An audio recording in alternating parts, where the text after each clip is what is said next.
1889 to 1819 pandemic was estimated to kill 1 million people, which were caused by the influenza or Russian flu. Smokeball was manufactured by Carbolic Smokeball Company, which advertised it as a treatment for various illnesses, including the flu. On November 13, 1891, the company ran advertising in the Pall Mall Gazette and other publications stating that it would pay $100 to anyone who contracted the flu after taking its product in accordance with the directions included with it. First, the Carbolic Smokeball Company will pay a reward to any person who acquires an illness after using the Carbolic Smokeball in accordance with the printed instruction that included with each ball. Secondly, to demonstrate their sincerity in the subject, they have deposited $1,000 at the Alliance Bank, Regent Street. Thirdly, during the last epidemic or influenza, many thousand Carbolic Smokeballs were sold as preventive against this disease, and in no ascertained case was the disease contracted by those using the Carbolic Smokeball. Lastly, one Carbolic Smokeball will last a family several months, making it cheapest remedy in the world. Louisa Elizabeth Carlill saw the advertisement, bought one of the balls and used it 3 times each day for almost 2 months until being ill with the flu on January 17, 1892. Her spouse sent them 2 letters which they disregard. On the third request for her reward, they respond with an anonymous letter stating that if used properly, the company had to complete confidence in the smokeball's effectiveness, but that to protect themselves against all fraudulent claims, they would need Carlill to come to their office to use the ball each day and have it checked by the secretary. Hence, Carlill brought a claim to the court. Counsel representing her argued that the advertisement and her reliance on it was a contract between the company and her, so the company ought to pay. The company argued it was not a serious contract. In this part of the video, we will identify what are the issues of the case. Issue arises from this case is whether there were binding effect between Mrs. Carlill and Carbolic Smokeball Company. Moreover, whether the contract required formal notification of acceptance. Furthermore, whether Mrs. Carlill required to communicate her acceptance. And lastly, whether Mrs. Carlill provided any consideration in exchange for the rewards. Since the defendant published the advertisement in public, this is considered as unilateral offer, where it can be defined as an offer made to the public or world at large, and anyone can accept the offer. Looking at the first issue, whether there was binding effect between Mrs. Carlill and Carbolic Smokeball Company, it relates with the concept of the stated offer, where the defendant offering a reward of £100 to the public, and Mrs. Carlill accepted the offer by performing the listed conditions in the advertisement. In conclusion, the advertisement worked as an offer and not an invitation to trade, whereby there is legal binding effect between Mrs. Carlill and Carbolic Smokeball Company. The next issue highlighted whether the contract required formal notification of acceptance.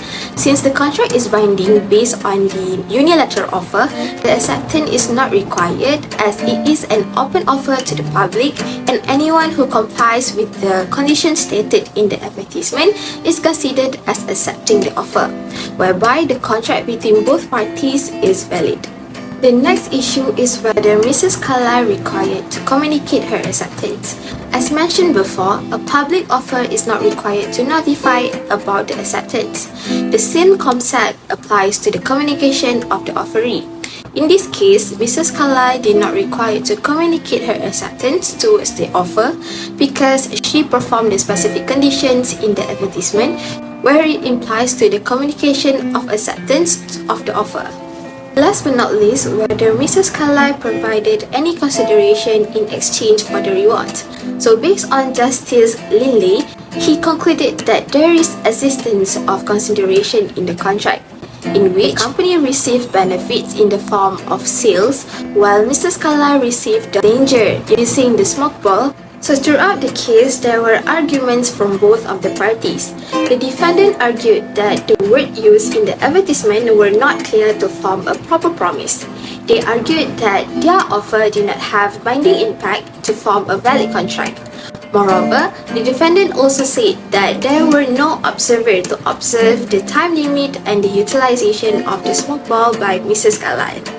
They argued that Mrs. Carlill might not use the smoke ball properly and only accept the offer for the rewards.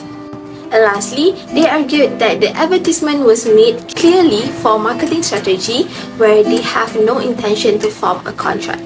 On the other hand, the plaintiff also argued that the promise made by the company is not vague, as the word used in the advertisement clearly stated that they would reward anyone who contracted influenza even after using their smoke ball. Other than that, she also argued that the company has intention towards the offer because they have deposited £1,000 to the Alliance Bank to show that they had agreed to form an agreement based on the offer. Last but not least, plaintiff also argued that they had provided consideration in the form of money paid to purchase the smoke ball. Next, we will move to the judgment. In this part, we will know the decision of the court. In its ruling, the Court of Appeal agreed with the claimant that the advertising should be read as the defendant's offer to engage into a unilateral contract. Mrs. Carlill showed her satisfaction by following all of the instructions in the aid. Furthermore, the court decided that the advertisement claim to sincerity rendered the company's assertion of lack of intent moot. An offer could indeed be made to the world. The language did not have to be entirely clear to imply terms, and consideration was discernible in the use of the balls. Okay, next, let's moving on to the reasoning part. The reasons why the court has decided to deny the company claims entirely because of, first, advertisement is considered as an unilateral offer. The second one is acceptance of the offer occurred when the smoke balls usage requirements were met. The third one is clear benefit showed in the advertisement. And the last one is claims was deposited and clearly intend to be legally bound. The given reasoning focuses on unilateral offer where it implies to offer at large where a contract is binding when anyone fulfills the conditions. He also agreed on the matter of notification of acceptance where he explained that when performance is implied, acceptance and consideration implied. In relation to legal principle, offer and acceptance is highlighted in this case. Due to the case, it is clear that there are offers from Carbolic Smoke Ball Company which been made through a unilateral offer, and there are acceptance by Mrs. Carlill through the performance of conditions. Therefore, Justice Lindy supported this reason by stating straightforward language used in the advertisement. He stated that the advertisement published by the company gives crystal clear understanding towards the potential customers about the reward if they ever contracted influenza after using their product. He also mentioned how the language constructed in the advertisement leads to a promise and not bargain. For analysis of the cases, to be clear, the first argument is the Carbolic Smoke Ball Company defended that their proposal was not legally binding and hence didn't result in a binding contract. Therefore, they claim that the advertisement language didn't really constitute a valid promise since it was too ambiguous to constitute a binding agreement. The second claim made by them was that there was no period of restrictions and there was no means to monitor how to smoke ball that the product was being used by the user. For instance, the dishonest customer may claim that they never employed the product correctly and that the business should have deposited the money in accordance with the agreement. Thirdly, since a contract must be formed by transmissions of acceptance in order to be legitimate, there was no agreement between the parties. Carlill didn't actually convey his acceptance of the offer in this situation, either explicitly or implicitly, or by doing any obvious act. On the opposite side, according to the complainants, the advertising represents an offer that anybody who saw it could possibly accept. The defendant's appeal was denied by the court, which sided with the plaintiff. In the advertising, it was stated that anyone who accepted the offer would get 100 points in a composition if they had the flu despite using the smoke ball in accordance with the instructions. The plaintiff proceeded to utilize the Carbolic smoke ball, which constitute the consideration necessary to be a part of the agreement. The point of view can be given from this case is Mr. Carlill has a valid claim to receive a sum of 100 pounds as per the term of unilateral contract advertised.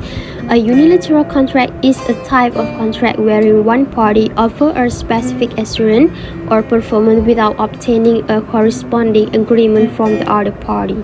The unilateral contract involves a single party, referred to as the offerer, who offer a promise in return for an act or refraining from an act by the other party, known as the party making the offer. In comparison with relevant law cases, Harbhajan Lal versus Harchan Lal is an example of a unilateral offer where a father issued a pamphlet offering reward of 500 rupees to anyone who could trace his son and bring him home.